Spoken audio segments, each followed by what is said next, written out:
ನಮಸ್ತೆ ಬಂಧುಗಳೇ, welcome to Sujaya Malnad ಚಾನಲ್ಗೆ ಮತ್ತೊಮ್ಮೆ ಸ್ವಾಗತ. ನಿಮಗೆ ಎಲ್ಲರೂ ಹೇಗಿದ್ದೀರಾ? ಎಲ್ಲರೂ ಚೆನ್ನಾಗಿದ್ದೀರಾ ಅಂತ ನಂಬಿರ್ತೀನಿ. ಬನ್ನಿ, ನಾನು ಇವತ್ತು ನಿಮ್ಮನ್ನು ಒಂದು ಇತಿಹಾಸ ಉಳ್ಳಂಥ ಒಂದು ದೇವಸ್ಥಾನಕ್ಕೆ ಕರ್ಕೊಂಡು ಹೋಗ್ತಿದ್ದೀನಿ. ರಾಮೇಶ್ವರ ದೇವಸ್ಥಾನ ಇಟಗಿ ಏನೋ ಊರಿನಲ್ಲಿದೆ.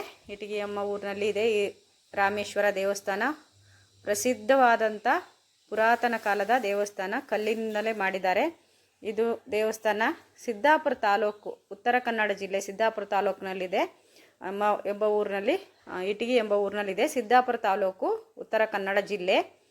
ಕೆಲವರು ಹೇಳ್ತೀರಿ ನಮ್ಗೆ ಕರೆಕ್ಟಾಗಿ ಹೇಳಲ್ಲ ಅಡ್ರೆಸ್ಸು ಅಂತ ಹೇಳ್ಬಿಟ್ಟು, ಅದಕ್ಕೆ ಒತ್ತಿ ಹೇಳ್ತಿದ್ದೀನಿ. ಸಿದ್ದಾಪುರ ತಾಲೂಕು, ಉತ್ತರ ಕನ್ನಡ ಜಿಲ್ಲೆ. ಸಿದ್ದಾಪುರದಿಂದ 30 ಕಿಲೋಮೀಟ್ರ್ ಆಗುತ್ತೆ ಇಲ್ಲಿಗೆ ಬರಲಿಕ್ಕೆ. ಬಸ್ಸಿನ ವ್ಯವಸ್ಥೆನೂ ಕೂಡ ಇದೆ. ಹಾಗೆ ಏನಕ್ಕಪ್ಪ ಹೋಗಿದ್ದೀನಿ, ಏನಕ್ಕೆ ವಿಡಿಯೋ ಮಾಡ್ತೀನಿ ಇವಾಗಲೇ ಅಂತ ಹೇಳಿದರೆ, ಅದ್ಭುತವಾದ ಒಂದು ದೇವಸ್ಥಾನ, ಹಾಗೆ ತುಂಬ ಅದ್ಭುತವಾದ ಒಂದು ಕಾರ್ಯಕ್ರಮ ನಡೀತಾ ಇದೆ. ಏನಪ್ಪ ಇದು ಕಾರ್ಯಕ್ರಮ ಅಂದರೆ, ದಿವ್ಯಾಷ್ಟಬಂಧ ಮಹೋತ್ಸವ ಎಂಬ ಒಂದು ಕಾರ್ಯಕ್ರಮ ನಡೀತಾ ಇದೆ. ಈ ಕಾರ್ಯಕ್ರಮಕ್ಕೆ ನಾವೆಲ್ಲರೂ ಪಾತ್ರರಾಗೋಣ ಅಂತ ಕೇಳ್ಕೊತ, ಹಾಗೆ ನಿಮಗೆ ಈ ತಂದೆನ ಪರಿಚಯ ಮಾಡಿಕೊಡ್ತಾ ಇದ್ದೀನಿ. ನನ್ನ ಕೈಲಾದಷ್ಟು, ನನಗೆ ಗೊತ್ತಿದ್ದಷ್ಟು ನಾನು ನಿಮಗೆ ತೋರಿಸ್ತಾ ಇದ್ದೀನಿ. ನೋಡಿ, ನಾನು ಎಂಟ್ರಿ ಕೊಡ್ತಾ ಇದ್ದೀನಿ. ನನ್ನ ಮಗಳು ಒಂದು ಕ್ಲಿಪ್ ತೊಗೊಂಡ್ಲು ನನ್ನನ್ನು. ಹಾಗೆ ದೇವಸ್ಥಾನದ ಒಳಗಡೆ ಹೋಗೋಣ ಬನ್ನಿ. ರಾಮೇಶ್ವರ ನೆಲೆಸಿದ್ದಾನೆ ಇಲ್ಲಿ. ಅದ್ಭುತವಾದ ಶಕ್ತಿಯನ್ನು ಬೀರ್ತಾ ಇದ್ದಾನೆ. ಹಾಗೆ ಭಕ್ತಾದಿಗಳಿಗೆ ಅವನ ಕೃಪೆಯನ್ನು ತೋರ್ತಾ ಇದ್ದಾನೆ. ತಂದೆ ಪಾತ್ರಕ್ಕೆ ಪಾತ್ರರಾಗೋಣ, ತಂದೆ ಕೃಪೆಗೆ ಪಾತ್ರರಾಗೋಣ. ಬನ್ನಿ, ಎಲ್ಲರೂ ಹೋಗೋಣ. ಇಲ್ಲಿ ನೋಡಿ ನಡೀತಾ ಇದೆ ಅದ್ಭುತವಾದ ದಿವ್ಯಾಷ್ಟಬಂಧ ಮಹೋತ್ಸವ. ಅದ್ಭುತವಾಗಿ ನಡೀತೆ. ಈಗ ಆಲ್ರೆಡಿ 2ನೇ ತಾರೀಕಿಂದನೇ ಸ್ಟಾರ್ಟ್ ಆಗಿದೆ. ಏಪ್ರಿಲ್ 2ರಿಂದ 14 ತನಕ ಇರುತ್ತೆ. 13ಕ್ಕೆ ಲಾಸ್ಟ್ ಆಗುತ್ತೆ. 13 ತನಕ ಇರುತ್ತೆ. 14 ತನಕ 13 ತನಕ ಲಾಸ್ಟ್ ಇದೆ. ನೋಡಿ, ತಂದೆ ನೆಲೆಸಿದ್ದಾನೆ ಗರ್ಭಗುಡಿ ಒಳಗೆ. ನಾನು ಸ್ವಲ್ಪ ಕ್ಲಿಪ್ ತೊಗೊಂಡಿದ್ದೀನಿ. ಅದ್ಭುತವಾದ ಒಂದು ಶಕ್ತಿ ಬೀರ್ತಾ ಕೂತಿದ್ದಾನೆ. ಹಾಗೆ ಈ ಕಲ್ಲಿನ ದೇವಸ್ಥಾನ ತುಂಬ ಹಳೆ ಕಾಲದ್ದು. ನಾವು ಚಿಕ್ಕವ್ರು ಇರ್ತದಿಂದ ನಾನು ನೋಡ್ತಾ ಇದ್ದೀನಿ. ನನ್ನ ತವರು ಮನೆ ಇದು. ಹಾಗಾಗಿ ನಾನು ಅಲ್ಲಿ ಪರ್ಮಿಷನ್ ತೊಗೊಂಡು ವಿಡಿಯೋ ಮಾಡ್ತಾ ಇದ್ದೀನಿ. ಎಲ್ಲರ ಜೊತೆಗೂ ಶೇರ್ ಮಾಡೋಣ. ಹಾಗೆ ನೀವೆಲ್ಲರೂ ಹೋಗಿ ಆ ತಂದೆ ಕೃಪೆಗೆ ಪಾತ್ರರಾಗಲಿ ಅಂದ್ಕೊಂಡು ನಾನು ಈ ವಿಡಿಯೋನ ಮಾಡ್ತಾ ಇದ್ದೀನಿ. ಹಾಗೆ ಈ ದೇವಸ್ಥಾನದ ಕಾರ್ಯಕ್ರಮದ ಬಗ್ಗೆ ಇಲ್ಲಿ ಮಾತಾಡ್ತಾರೆ ನಮ್ಮ ಗುರುಗಳು, ನೋಡಿ ಕೇಳಿಸ್ಕೊಳ್ಳಿ. ಹಾಗೆ ಎಲ್ಲೂ ಸ್ಕಿಪ್ ಮಾಡಬೇಡಿ ವಿಡಿಯೋನ. ತುಂಬ ಅದ್ಭುತವಾದ ಕಾರ್ಯಕ್ರಮ. ನೀವು ಎಲ್ಲೂ ನಾವಂತೂ ಸಾಧ್ಯನೇ ಇಲ್ಲ ನಾವು ಮಾಡಿಸ್ಲಿಕ್ಕೆ. ಹಾಗಾಗಿ ಇಲ್ಲಿ ಮಾಡ್ತಾ ಇದ್ದಾರೆ. 60 ವರ್ಷಕ್ಕೆ ಒಂದು ಸಲ ಮಾಡುವಂಥ ಈ ಕಾರ್ಯಕ್ರಮದ ಒಂದು ಉಸ್ತುವಾರಿಯನ್ನು ಇಲ್ಲಿ ತುಂಬ ಚೆನ್ನಾಗಿ ನೆರವೇರಿಸ್ತಾ ಇದ್ದಾರೆ. ಊಟದ ವ್ಯವಸ್ಥೆ ಇರ್ಬೋದು, ಪೂಜೆದ ಕೌಂಟ್ರ್ ಇರ್ಬೋದು, ಎಲ್ಲದು ಉಡಿ ಅಕ್ಕಿ ಇರ್ಬೋದು, ಪ್ರತಿಯೊಂದೂ ಒಂದು ವ್ಯವಸ್ಥಿತವಾಗಿ ಮಾಡಿದ್ದಾರೆ. ಹಾಗೆ ಸಭಾ ಕಾರ್ಯಕ್ರಮನೂ ತುಂಬ ಚೆನ್ನಾಗಿ ಅದ್ಭುತವಾಗಿ ನಡೀತಾ ಇತ್ತು ನಾನು ಹೋದವಾಗ. ಬನ್ನಿ, ಇಲ್ಲಿ ಹೋಗೋಣ. ನೋಡಿ, ನಾನು ವಾಪಸ್ಸು ಹಿಂದ್ಗಡೆ ಬಂದೆ. ದೇವಸ್ಥಾನದ ಹಿಂದ್ಗಡೆ ಬರ್ತಾ ಇದ್ದೀನಿ ವಾಪಸ್ಸು. ನಿಮಗೆಲ್ಲ ತೋರಿಸ್ತಾ ಇದ್ದೀನಿ. ದೇವಸ್ಥಾನ ಸುತ್ತ ಹೇಗಿದೆ, ಎಷ್ಟು ನೋಡಿ, ಕಲ್ಲಿನಿಂದಲೇ ಒಂದು ಶಿಲೆಯಿಂದನೇ ಮಾಡಿರ್ತಕ್ಕಂಥ ದೇವಸ್ಥಾನ ಇದು. ಮತ್ತು ಹಾಗೆ ಇನ್ನೊಂದು ಅದ್ಭುತ ಏನಿದೆ ಇಲ್ಲಿ ಅಂದರೆ, ನೋಡಿ, ಯಾಗಶಾಲೆ ನಡೀತಾ ಇದೆ. ನೋಡಿ, ಇಲ್ಲಿ ಹರಕೆ ಒಪ್ಪಿಸಿದಂಥ ಪ್ರತಿಯೊಂದು ತರಕಾರಿ, ಹಣ್ಣು ಎಲ್ಲ ಇದೆ. ಹಾಗೆ ಅಮ್ಮನವ್ರ ದೇವಸ್ಥಾನ ಪಕ್ಕದಲ್ಲೇ ಇದೆ. ಈಶ್ವರ ಇದ್ದಲ್ಲಿ ಸೀತೆ ಇರಬೇಕಲ್ವ, ಹಾಗೆ ಅಮ್ಮನವ್ರ ದೇವಸ್ಥಾನವೂ ಇದೆ. ನಾನು ಜಾಸ್ತಿ ತಕ್ಕೊಳ್ಳೋಕೆ ಇಲ್ಲಿ ಬಿಡಲ್ಲ. ಪ್ರಾಣ ಮೂರ್ತಿಗಳನ್ನ ಜಾಸ್ತಿ ಹಾಗೆ ಇಲ್ಲ ಅಲ್ವಾ, ಹಾಗಾಗಿ ಗೊತ್ತು ನಿಮಗೆಲ್ಲರೂ ಅನ್ಕೊತೀನಿ. ನೋಡಿ, ದೇವಸ್ಥಾನ ಎಷ್ಟು ಸ್ವಚ್ಛಾಗಿ, ಎಷ್ಟು ನೀಟಾಗಿದೆ. ಹಾಗೆ ತುಂಬ ಹಳೆ ಕಾಲದ ದೇವಸ್ಥಾನ ಇದು ಇತ್ತಿತ್ತಲಾಗಂದಲ್ಲ. ನನಗೆ ಇಷ್ಟು ವಯಸ್ಸಾಗಿದೆ ಅಂದರೆ, ನನಗಿಂತ ಎಷ್ಟೋ ವಯಸ್ಸಿನ ಹಳೆಯದು ಇದು ದೇವಸ್ಥಾನ, ವರ್ಷದ ಹಳೆಯದು. ನೋಡಿ, ಎಷ್ಟು ಅದ್ಭುತವಾದ ಒಂದು ಸ್ಥಳ ವ್ಯವಸ್ಥೆ. ಮತ್ತು ಇಲ್ಲಿ ಯಾಗ ಎಲ್ಲ ನಡೀತಾ ಇದೆ. ಮಾಮೂಲಿ ಇಲ್ಲಿ ತಾತ್ಕಾಲಿಕವಾದ ಯಾಗಶಾಲೆ ಇದು, ಹೊರಗಡೆ. ಯಾಕಂದರೆ ತುಂಬ ಜನ ಸೇರ್ತಾರಲ್ವ, ಹಾಗಾಗಿ ಕೂತ್ಕೊಳ್ಳಿಕ್ಕೆ ನೋಡಲಿಕ್ಕೆ ಎಲ್ಲ ವ್ಯವಸ್ಥೆ ಆಗಿ ನಾಳೆಗೆ ಕಾರ್ಯಕ್ರಮಕ್ಕೆ ಸಜ್ಜಾಗಿದೆ. ಈಗಾಗಲೇ ಸುಮಾರು ಕಾರ್ಯಕ್ರಮ ನಡೆದಿದೆ, ಹಾಗೆ ನಡೀತಾನೂ ಇದೆ. ಇಲ್ಲಿ ಕ್ಷೇತ್ರಪಾಲ ನೆಲೆಸಿದ್ದಾನೆ. ನೋಡಿ, ಕ್ಷೇತ್ರಪಾಲನ ಬೀಗ ಹಾಕಿತ್ತು. ಮತ್ತು ಹೀಗೆ ಇಲ್ಲಿ ನೋಡಿ, ಹೊರಗಡೆ ಹೊರಾಂಗಣದಲ್ಲಿ ಏನೋ ಅದ್ಭುತವಾದ ಕಾರ್ಯಕ್ರಮ ನಡೀತಾ ಇದೆ, ಅದಕ್ಕೆ ಸಜ್ಜಾಗಿದೆ. ಹಾಗೆ ತೇರು ರೆಡಿ ಆಗ್ತಾ ಇದೆ. ಹಾಗೆ ತೇರು 12ನೇ ತಾರೀಕು 13ಕ್ಕೆ ಎಳಿತಾರೆ ತೇರನ್ನು. ಸಣ್ಣ ತೇರು, ದೊಡ್ಡ ತೇರು ಅಂತ 2 ತೇರನ್ನು ಎಳಿತಾರೆ ಇಲ್ಲಿ. ಅದು ತುಂಬ ಚೆನ್ನಾಗಿರುತ್ತೆ. ನೋಡಿ, ಸ್ವಾಗತ ಕೋರ್ತಾ ಇದೆ ನಮ್ಮ ಗಜರಾಜ, ಹಾಗೆ ಆರ್ಟಿಫಿಷಿಯಲ್ ಗಜರಾಜ. ಹಾಗೆ ಸಭಾಂಗಣ, ಹಾಗೆ ಸಭಾ ಕಾರ್ಯಕ್ರಮ ನಡೀತಾ ಇದೆ. ಜನ ಇವಾಗ ಕಡಿಮೆ ಇದ್ದಾರೆ. ಯಾಕೆಂದರೆ ನಾನು ಹೋಗಿದ್ದು 4:30 5 ಗಂಟೆ. ಅವಾಗೆಲ್ಲ ಮಧ್ಯಾಹ್ನ ಕಾರ್ಯಕ್ರಮ ಎಲ್ಲ ಮುಗಿದು ಸಾಯಂಕಾಲ ಕಾರ್ಯಕ್ರಮಕ್ಕೆ ಎಲ್ಲ ಸಜ್ಜಾಗಬೇಕಲ್ವ.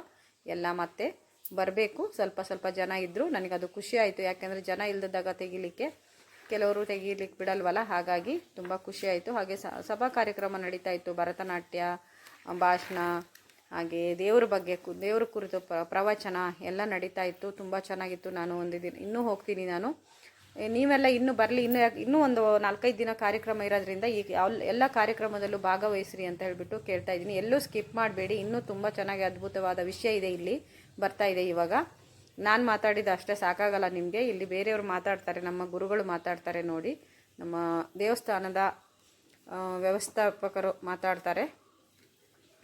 ವ್ಯವಸ್ಥಾಪಕರು ಅಂದ್ಕೊಂಡಿದ್ದೀನಿ. ನಾನು ತುಂಬ ವರ್ಷದಿಂದ ನಾನು ಹೋಗ್ತೀನಿ, ನಾನು ಜಾಸ್ತಿ ವರ್ಷಕ್ಕೆ 1-2-3 ಸಲ ಹೋಗ್ತೀನಿ ನೋಡಿ. ಇಲ್ಲಿ ಮತ್ತೆ ಆ ತಂದೆನ ನಾನು ನಿಮಗೆ ತೋರಿಸ್ತಾ ಇದ್ದೀನಿ, ಯಾಕೆಂದರೆ ಇನ್ನೊಂದು ಸಲ ನೋಡ್ಕೊಳ್ಳಿ, ಕಣ್ ತುಂಬ್ಕೊಳ್ಳಿ.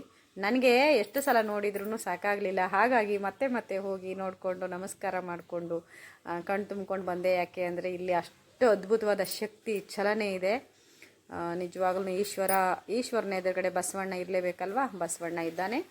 ಹಾಗೆ ನೋಡಿ ಕಲ್ಲಿನಲ್ಲೂ ಒಂದೊಂದು ಕತೆ ಹೇಳ್ತಾ ಇದೆ. ಒಂದೊಂದು ಕಲ್ಲೂ ಅಷ್ಟು ಚೆನ್ನಾಗಿ ಅದ್ಭುತವಾಗಿ ಕೆತ್ತಿದ್ದಾರೆ. ಹಾಗೆ ಅದು ಯಾವ ಕಾಲದ್ದು ಅಂತ ನಮಗೆ ಯಾರಿಗೂ ಇಲ್ಲಿ ಗೊತ್ತಿಲ್ಲ. ತುಂಬ ಚೆನ್ನಾಗಿತ್ತು, ತುಂಬ ಚೆನ್ನಾಗಿತ್ತು ಅಂದರೆ ಕಾರ್ಯಕ್ರಮ ತುಂಬ ಚೆನ್ನಾಗಿತ್ತು. ಹಾಗೆ ಊಟದ ವ್ಯವಸ್ಥೆ, ಸಾಯಂಕಾಲ ತಿಂಡಿ ಕಾಫಿ, ವಾವ್ ಸೂಪರ್. ಎಲ್ಲೂ ನಾನು ನೋಡಿಲ್ಲ ತಿಂಡಿ ಕಾಫಿ ಎಲ್ಲ ಕೊಡಲಿಕ್ಕೆ ಸಾಯಂಕಾಲ. ಅದು ಬಂದಂಥ ಭಕ್ತರಿಗೆಲ್ಲ ವಿಶೇಷತೆ ಏನು, ಎಷ್ಟು ದಿವಸದಿಂದ ನಡೀತಿದೆ ಸ್ವಲ್ಪ ಹೇಳ್ತೀರಾ ನಮ್ಮ ಭಕ್ತಾದಿಗಳಿಗೆ? ಎಲ್ಲ ಭಕ್ತಾದಿಗಳಿಗೆ ನಮಸ್ಕರಿಸುತ್ತಾ, ಆರಾಧ್ಯ ಮೂರ್ತಿಯಾಗಿರತಕ್ಕಂತಹ ಶ್ರೀರಾಮೇಶ್ವರನ ನಮಸ್ಕರಿಸುತ್ತಾ, ವೀಕ್ಷಕರಿಗೆಲ್ಲರಿಗೂ ಕೂಡ ಒಂದು ಸಣ್ಣ ವಿವರಣೆಯನ್ನು ಕೊಡಲಿಕ್ಕೆ ಪುರಾಣ ಪ್ರಸಿದ್ಧವಾಗಿರತಕ್ಕಂತಹ ಈ ಇಷ್ಟಿಕಾಪುರವರಾಧೀಶ್ವರನಾಗಿರ್ತಕ್ಕಂತಹ ಈ ರಾಮೇಶ್ವರ ದೇವಸ್ಥಾನದಲ್ಲಿ ದಿವ್ಯಾಷ್ಟಬಂಧ ಮಹೋತ್ಸವ ನಡೀತಾ ಇದೆ. ಅದು ಕಳೆದ ಒಂದು 60 ವರ್ಷಗಳ ಈ ಕಡೆ ನಡೀತಾ ಇರತಕ್ಕಂತಹ ಒಂದು ದಿವ್ಯಾಷ್ಟಬಂಧ ಮಹೋತ್ಸವ, ದಿವ್ಯವಾದಂತಹ ಕಾರ್ಯಕ್ರಮ ಇದಾಗಿದೆ. ಇದರ ಅಂಗವಾಗಿ ಕ್ಷೇತ್ರದಲ್ಲಿ ಭಾಗವತ ಪಾರಾಯಣ, ಅದೇ ರೀತಿಯಾಗಿ ಮಹಾರುದ್ರ ಯಾಗ, ಶತಚಂಡಿಕಾ ಯಾಗ, ಹಾಗೆ ಅಷ್ಟಬಂಧದ ಅಂಗವಾದಂತಹ ಎಲ್ಲ ವೈದಿಕ ವಿಧಿವಿಧಾನಗಳು 2ನೇ ತಾರೀಕಿನಿಂದ ಪ್ರಾರಂಭವಾಗಿ 13ನೇ ತಾರೀಕಿನವರೆಗೆ ನಡೆಯಲಿದೆ. ವಿಶೇಷವಾಗಿ ಶ್ರೀ ರಾಘವೇಶ್ವರ ಭಾರತಿ ಸ್ವಾಮಿಗಳು ಹಾಗೂ ಸಮರ್ಥ ರಾಮಾವಧೂತರ ಕರಕಮಲಗಳಲ್ಲಿ ಮೊನ್ನೆ 4ನೇ ತಾರೀಕು ದಿವ್ಯಾಷ್ಟಬಂಧ ಮಹೋತ್ಸವ, ದಿವ್ಯಾಷ್ಟಬಂಧ ಸೇವೆ ನೆರವೇರಿದೆ. ಅದಾದ ನಂತರದಲ್ಲಿ ಫಲಾವೃದ್ಧಿ ಹೋಮಗಳು, ಹಾಗೆ ಅದಕ್ಕೆ ಅನುಗುಣವಾಗಿ ಪ್ರತಿಷ್ಠಾಂಗವಾಗಿರತಕ್ಕಂತಹ ಎಲ್ಲ ವಿಧಿವಿಧಾನಗಳು, ಆಗಮೋಕ್ತ ವಿಧಾನಗಳು ನಡೀತಾ ಇದೆ. ಕರ್ನಾಟಕದಲ್ಲಿಯೇ ಪ್ರಪ್ರಥಮವಾಗಿ ತ್ರಿಕಾಲದಲ್ಲಿ ಬಲಿ ಉತ್ಸವಗಳನ್ನು ನೆರವೇರತಕ್ಕಂತಹ ಮಹೋನ್ನತವಾದಂತಹ ದೇವಾಲಯ ಇದಾಗಿದೆ. ಕಾಲಕ್ಕೆ ಸರಿಯಾಗಿ ತ್ರಿಕಾಲದಲ್ಲಿಯೂ ಕೂಡ ಪಂಚವಾದ್ಯ ಸಮೇತವಾಗಿ ಈ ಬಲಿ ಉತ್ಸವ ಅಥವಾ ಬಲಿಪ್ರದಾನ ಸೇವೆ ಈ ರಾಮೇಶ್ವರನಿಗೆ ನಡೀತಿರತಕ್ಕಂಥದ್ದು ಈ ಕ್ಷೇತ್ರದ ಹೆಮ್ಮೆ. ಈ ಒಂದು ಕರ್ಮಾಂಗಕ್ಕೆ ಇಡೀ ಬಿಳಿಗಿ ಸೀಮೆ 10 ಮಾಗಣೆಯನ್ನು ಒಳಗೊಂಡು ಎಲ್ಲ ವರ್ಣದವರಿಂದ, ಎಲ್ಲ ಜಾತಿಯವರಿಂದ ಸೇರಿಕೊಂಡು ಇರತಕ್ಕಂತಹ ದೇವಾಲಯ ಇದಾಗಿದೆ. ಇದಕ್ಕೆ ಎಲ್ಲ ವರ್ಣದವರು ಕೂಡ ಸಹಕಾರವನ್ನಿತ್ತಿದ್ದಾರೆ. ಮಹೋನ್ನತವಾದಂತಹ ಕಾರ್ಯಕ್ರಮ ನಮ್ಮ ಪಾಲಿಗೆ ಬಂದಿದೆ ಎನ್ನುವಂತಹ ಭಕ್ತಿಯಲ್ಲಿ ಎಲ್ಲರೂ ಕೂಡ ಶ್ರಮವಹಿಸಿ ಕೆಲಸವನ್ನು, ಕಾರ್ಯವನ್ನು, ಅವರವರ ವ್ಯವಸ್ಥೆಯನ್ನು ಮಾಡಿಕೊಳ್ತಾ ಇದ್ದಾರೆ. ಹೀಗೆ ಅನುದಿನವೂ ನಡೆಯುತ್ತಿರತಕ್ಕಂತಹ ಕಾರ್ಯಕ್ರಮದಲ್ಲಿ ಇಂದು ಶ್ರೀರಂಗ ಪೂಜೆ ನೆರವೇರಲಿಕ್ಕಿದೆ. ಮಹಾರುದ್ರ ಪಾರಾಯಣ ಈಗ ಪ್ರಾರಂಭವಾಗಿದೆ. ಶತಚಂಡಿಕಾ ಪಾರಾಯಣ ಪ್ರಾರಂಭವಾಗಿದೆ. ನಾಡಿದ್ದು 11 ಮಹಾರಥೋತ್ಸವ, ದಿವ್ಯ ಸಂದನೋತ್ಸವ ನೆರವೇರಲಿಕ್ಕಿದೆ. ಶ್ರೀ ರಾಘವೇಶ್ವರ ಭಾರತಿ ಸ್ವಾಮಿಗಳು ರಾಮಾವಧೂತರ ಸಾನ್ನಿಧ್ಯ ಅಲ್ಲಿ ಇರಲಿಕ್ಕಿದೆ. ಮತ್ತು 12ನೇ ತಾರೀಕು ಶತಚಂಡಿಕಾ ಹೋಮ, ಅದರ ಅಂಗವಾದಂತಹ ಯಾಗ ನೆರವೇರಲಿಕ್ಕಿದೆ. ಹಾಗೆ 13ನೇ ತಾರೀಕು ಮಹಾರುದ್ರ ಯಾಗ ಮತ್ತು ಈ ಅಷ್ಟಬಂಧದ ಪೂರ್ಣಾಹುತಿ ಯಾಗ ನೆರವೇರಿ ಅವಭೃತವಾಗಿ ಈ ಎಲ್ಲ ಕರ್ಮಗಳು ಸಂಪನ್ನಗೊಳ್ಳಲಿಕ್ಕಿದೆ. ಇದಕ್ಕೆ ಎಲ್ಲ ಭಕ್ತರು ಕೂಡ ಇನ್ನೂ ಹೆಚ್ಚಿನ ರೀತಿಯಲ್ಲಿ ಸಹಕರಿಸಿ ಈ ಕ್ಷೇತ್ರ ದರ್ಶನವನ್ನು ಮಾಡಿ, ರಾಮೇಶ್ವರನ ದರ್ಶನವನ್ನು ಮಾಡಿ ಪಾವನರಾಗಬೇಕು ಎನ್ನುವುದಾಗಿ ಈ ಮೂಲಕವಾಗಿ ಈ ಒಂದು ಚಾನಲ್ಲಿನ ಮುಖಾಂತರವಾಗಿ ನಾವೆಲ್ಲರೂ ಕೂಡ ಶ್ರದ್ಧೆಯಿಂದ ಕೇಳ್ಕೊಳ್ತಾ ಇದ್ದೇವೆ. ನಮಸ್ಕಾರ. ನಮಸ್ಕಾರ ಸರ್, ನಮಸ್ಕಾರ. ಕೇಳಿದ್ದೀರಲ್ಲ, ಇವ್ರ ಬಾಯಲ್ಲಿ ಕೇಳಿದ್ದೀರಲ್ಲ ದೇವಸ್ಥಾನದ ಇತಿಹಾಸ, ಏನೇನು ಕಾರ್ಯಕ್ರಮ ನಡೀತಿದೆ ಅಂತ. ಬನ್ನಿ ಎಲ್ಲರೂ ಪಾಲ್ಗೊಳ್ಳೋಣ. ಈ ಒಂದು ಶುಭ ಕಾರ್ಯಕ್ರಮ ಹಾಗೆ ನಮಗೆ ಒಬ್ಬರಿಗಂತೂ ಮಾಡಿಸ್ಲಿಕ್ಕಂತೂ ಸಾಧ್ಯನೇ ಇಲ್ಲ ಅಂಥ ಕಾರ್ಯಕ್ರಮ ಅದ್ಧೂರಿಯಾಗಿ ನಡೀತಾ ಇದೆ. ಹಾಗೆ ಶ್ರದ್ಧೆ ಭಕ್ತಿಯಿಂದ ನಡೀತಾ ಇದೆ. ಬನ್ನಿ ಎಲ್ಲರೂ ಭಾಗವಹಿಸೋಣ ಅಂತ ಕೇಳ್ಕೊತೀನಿ. ನಮ್ಮೂರು ನನ್ನ ತವರು ಮನೆ. ಭಕ್ಷ್ಯ ಭೋಜನ ನಡೀತಾ ಇದೆ. ಅಡುಗೆ ಎಲ್ಲ ಹೆಣ್ಮಕ್ಳು ತಯಾರಿ ಮಾಡ್ತಾ ಇದ್ದಾರೆ. ಅಡುಗೆ ಎಷ್ಟು ಸ್ವಚ್ಛತೆಯಿಂದ. ಹಾಗೆ ನೋಡಿ ಅಡುಗೆಯಲ್ಲಿ ನಮ್ಮ ಹೆಣ್ಮಕ್ಳೆಲ್ಲ ತಯಾರಿ ನಡೆಸ್ತಾ ಇದ್ದಾರೆ. ಸ್ವಚ್ಛತೆಯನ್ನು ತುಂಬ ಚೆನ್ನಾಗಿ ಸ್ವಚ್ಛತೆ ಕಾಪಾಡಿದ್ದಾರೆ. ಹಾಗೆ ಎಷ್ಟು ಅದ್ಭುತವಾದ ನೋಡಿ ಕಾಯಿ ಕಡುಬು ಎಷ್ಟೊಂದು ಮಾಡಿದ್ದಾರೆ ಅಂದರೆ ಸಾಯಂಕಾಲ ಊಟಕ್ಕಂತ ಇದು ನಮಗೆಲ್ಲ ತಗೊಳ್ಳಿ ಅಂತ ತುಂಬ ಖುಷಿಯಾಗಿ ಕೊಟ್ಟರು. ಹಾಗೆ ಅವಲಕ್ಕಿ, ಕಾಫಿ, ಟೀ ಎಲ್ಲ ಮಾಡಿದರು. ಅವಲಕ್ಕಿ ತುಂಬ ಚೆನ್ನಾಗಿತ್ತು. ಸಾಯಂಕಾಲ ಕಾಫಿ ಟೀ ಕುಡಿದು ಬಂದ್ವಿ. ಎಲ್ಲರೂ ಹಾಯ್ ಹೇಳ್ತಾರೆ ಖುಷಿಯಾಗಿ. ನಮ್ಮೂರಿನ ಹೆಣ್ಮಕ್ಳು ಇವರೆಲ್ಲ ನಮ್ಮೂರಿನ ಸೊಸೆಂದಿರು. ದೇವಸ್ಥಾನದ ಸುತ್ತಮುತ್ತಲಿನ ಊರಿನವರು, ಚಿಕ್ಕ ಊರಿನವರೆಲ್ಲ. ನಮ್ಮೂರಲ್ಲೆಲ್ಲ ಹೇಗೆ ಅಂದರೆ ಒಂದೊಂದು ಊರಲ್ಲಿ ಒಂದೊಂದು ಮನೆ, ಎರಡೆರಡು ಮನೆ ಇರುತ್ತೆ. ಎಲ್ಲ ಹಾಯ್ ಹೇಳ್ತಿದ್ದಾರೆ. ಹಾಯ್, ನೀವು ಎಲ್ಲ ಹಾಯ್ ಹೇಳಿ. ನೋಡಿ ನಮ್ಮ ಸರ್ಗಳು, ನಮ್ಮ ತಂದೆಗೆ ಸಮಾನಾದಂಥ ಹೆಗಡೆಯವರು ಎಲ್ಲ ನಿಂತಿದ್ದಾರೆ. ಎಲ್ಲರೂ ಖುಷಿಪಟ್ಟರು. ಉಸ್ತುವಾರಿ ತಗೊಂಡಿದ್ದೀರಾ? ಬೇಯ್ತಾ ಇದೆ ಕುಕ್ಕರಲ್ಲಿ ಬಿಳಿಗಿ ಸೀಮೆ ಕಡುಬು, ಕಾಯಿ ಕಡುಬು. ಸೀಮಾ ದೇವಸ್ಥಾನ ಬಿಳಿಗಿ ಸೀಮೆ ಅಂತಂದರೆ ಆಗಿನ ಕಾಲದ ಬಿಳಿಗಿ ಸಂಸ್ಥಾನ ಏನಿತ್ತು ಅದಕ್ಕೆ ಸಂಬಂಧಪಟ್ಟಂಥ ಸೀಮೆ. ಹಾಗೆ ಸಿದ್ದಾಪುರ ತಾಲೂಕಾಗಿರಲಿಲ್ಲ. ಬಿಳಿಗಿ ಸೀಮೆನೇ ಸಿದ್ದಾಪುರವನ್ನು ಒಳಗೊಂಡಂತೆ ಒಂದು ಸಾಮ್ರಾಜ್ಯ ಆಗಿತ್ತು.